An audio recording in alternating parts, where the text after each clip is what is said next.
챗GPT는 2022년 11월에 출시되면서 폭발적인 관심을 받아서 5일 만에 100만 명, 1개월 만에 1000만 명의 사용자를 모았습니다. 2개월 만에 월간 활성 사용자 수가 1억 명을 돌파했습니다. 그 능력 면에서 따져보면 인간 고유 영역으로 여겨졌던 창조 영역에 최초로 진입한 생성 AI입니다. 챗GPT에서 GPT는 Generative Pre-trained Transformer 이런 약자죠. 번역하면 Generative 생성형, Pre-trained 사전학습, Transformer 변환기, 즉 생성형 사전학습 변환기라고 해석이 될 수 있습니다. 모든 문명과 기술에는 명암이 존재하기 마련입니다. 그런데 챗 GPT처럼 인류 역사상 매우 획기적인 기술은 그 부작용 역시 상상하기 어려울 것으로 보입니다. 일단 예상할 수 있는 부작용에 대해서 5가지로 정리해 볼 수 있습니다. 첫 번째, 에듀테크 및 부정행위 문제. 챗 GPT 때문에 학생들의 부정행위 빈도가 눈에 띄게 늘어났습니다. 새로운 교육 방법에 대한 논의 등 다양한 화두가 생겨나고 있습니다. 일례로 뉴욕시는 공립학교에서 챗 GPT 사이트를 차단시켰습니다. 챗 GPT에 대한 교사들의 생각도 제각각인데요. 학생들의 비판적 사고 및 창의력 저하를 우려하여 챗 GPT 사용을 금지하자는 의견이 있죠. 그와는 반면 챗 GPT는 학업 능률을 끌어올려줄 언어의 계산기라고 하면서 본격적으로 커리큘럼에 도입해야 한다. 이러한 의견도 비등합니다. 두 번째, 사이버 보안 문제. 챗 GPT와의 대화는 사람과 대화하는 느낌을 주기 때문에 피싱 이메일과 멀웨어의 결합을 통해 사이버 보안에 악용될 수 있습니다. 챗 GPT를 사용하면 피싱 메일이나 악성 프로그램을 간단하게 만들 수 있다는 사실이 확인되었고, 연구소 측은 대응 방안을 만들고 있습니다. 세 번째, 범죄 악용 문제. 챗 GPT가 부적절한 요청을 거부하기도 하지만 바로 위의 예시처럼 악성 사용자가 작정하고 범죄에 악용하려 한다면 그런 것들까지 전부 차단하기는 어려움으로 범죄에 악용될 수 있습니다.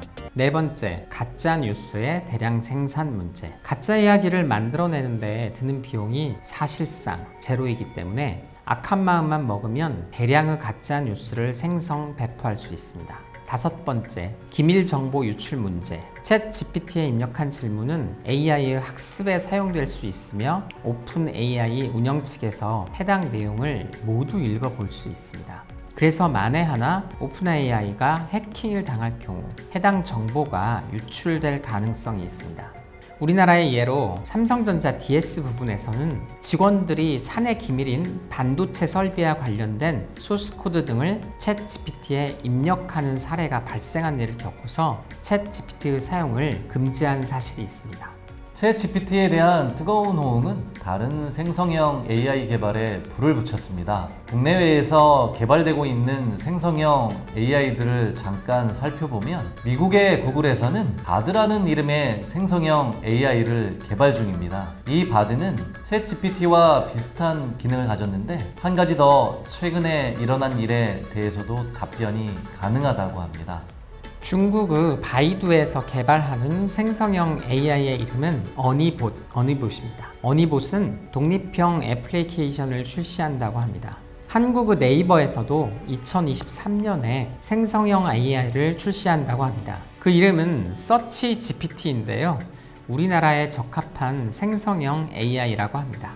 챗 GPT의 등장과 생성형 AI의 개발 경쟁으로 인해 AI가 사회 경제의 패러다임을 바꿀 것이라는 기대가 커지고 있습니다. 그러나 AI 기술이 내포하는 위험에 대해서 투명성, 공정성의 차원에서 통제할 필요성도 함께 대두되고 있습니다.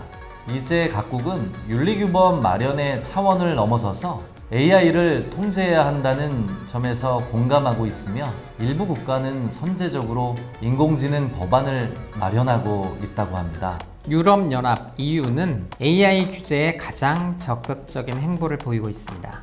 유럽집행위원회는 2021년에 인공지능법을 발의했습니다. 세계 최초 AI 규제라고 주목받고 있는 유럽 인공지능법은 AI의 정의, AI의 위험 수준 분류 및 분류별 의무, 회원국 관리감독기관 임명 등을 주요 내용으로 합니다. 특히 AI 위험 수준 분류를 4가지로 규정하고 있는데요. 첫 번째, 수용 불가, unacceptable risk. 두 번째, 고위험, high risk. 세 번째, 제한된 위험, limited risk. 네 번째, 최소 위험, minimal risk. 이렇게 위험 수준을 나누고 그 분류에 따라 법적 의무를 부과할 예정입니다. 유럽연합 내부에서는 집행위 초안 발표 당시부터 세부적인 분류 및 기준을 두고 입법기관 사이의 의견이 팽팽하게 맞섰습니다. 주요 쟁점 사항은 아래와 같습니다. 첫째, 수용 불가 수준과 고위험 수준 간의 기준입니다. 둘째, 고위험 AI 서비스 공급자의 의무 규정 부분입니다. 예를 든다면 데이터베이스의 등록 의무나 사고 발생 시 보고 의무 등에 대한 부분입니다. 세 번째, 생체 인식 기술, 딥페이크, GDPR, 즉 일반 데이터 보호 규정. 이 세 가지와 관련하여 보호되어야 할 정보 이용 시스템의 분류입니다. 네 번째, 법 집행 활동 및 공공기관 업무에 AI 적용 범위를 규정하는 것입니다. 다섯 번째, 기반 시설의 위험 수준을 어떻게 구분할 것인가입니다. 이 5가지 쟁점을 놓고 논의가 한창인 가운데 그 수정안은 2023년 안으로 채택될 전망입니다. 미국 역시 2022년 알고리즘 책임 법안을 발의했습니다. 해당 법안의 입법 목적은 자동화된 의사결정 시스템에 대한 투명성과 책임성의 확보입니다. 자동화된 의사결정 프로세스가 어떻게 활용되는지에 관하여 기업이 관련 정보를 제공함으로써 투명성을 확보하고 책임 소재를 명확히 하고자 하는 것입니다. 국내 입법 동향을 살펴보면 국회 과학기술정보방송통신위원회의 법안 소위는 2023년 2월 14일 인공지능 산업 육성 및 신뢰 기반 조성에 관한 법률안을 통과시켰습니다. 해당 법안은 인간의 생명과 안전 및 기본권의 보호에 중대한 영향을 미칠 수 있는 영역에서 인공지능이 활용되는 부분을 고위험 영역 인공지능으로 설정했습니다.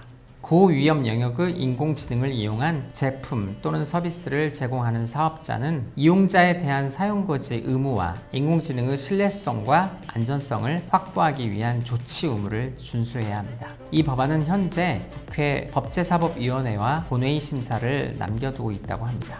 많은 기대를 모으고 있는 AI라고 할지라도 이것은 사람이 만드는 시스템입니다. 사람이 AI 시스템에 온 세상의 모든 데이터를 다 제공하더라도 AI가 지구상의 모든 인간을 반영하거나 이해하는 것은 불가능하겠죠. 인간이라는 존재는 기계가 사물을 이해하는 데 사용하는 2D 데이터 영역, 그 바깥 너머에 존재하는 다차원적인 캐릭터이기 때문입니다. AI 시스템이 고도로 발전을 해도 결국 우리 자신에 대한 인식 자체이지 그 이상도 그 이하도 아니다 라는 시선이 존재합니다. 이러한 시선에 따르면 AI 시스템과 어떻게 상호작용하고 어떤 정보를 공유할지는 우리 개인 자신에게 달려 있다고 볼 수 있습니다. AI가 나에 대해 어디까지 학습하도록 허용할지는 나 자신 스스로가 통제해야 된다는 것입니다. 하지만 다른 시선도 존재할 수는 있습니다. AI가 얼마나 고도화될지는 우리의 상상력을 초월할지 알 수가 없는 부분이 있습니다. 시간이 지날수록 AI 시스템이 우리의 일상에 더 자주 등장할 것이고 인간은 우리 각자를 고유하게 만드는 사회적 뉘앙스와 맥락 그리고 관계에 대해서 AI가 더 깊게 이해하도록 도와주고 통제해야 합니다. 인공지능, AI는 바로 우리 인간을 비춰주는 거울에 해당합니다. 거울에 나타나는 얼굴이 찡그리는지 활짝 웃는지 그것이 바로 당신이 결정할 내용입니다. 그 개인이 모여서 역사를 만들어갈 것입니다. AI의 변천사로 마무리 멘트를 하면 오늘 유익한 시간이 되셨나요? 변호사님, 저희는 좀 더 사람스럽게 인사할까요? 시청자 여러분 끝까지 시청해 주셔서 너무 감사드리고요. 저희는 사람스럽게 인사하죠, 변호사님. 감사합니다.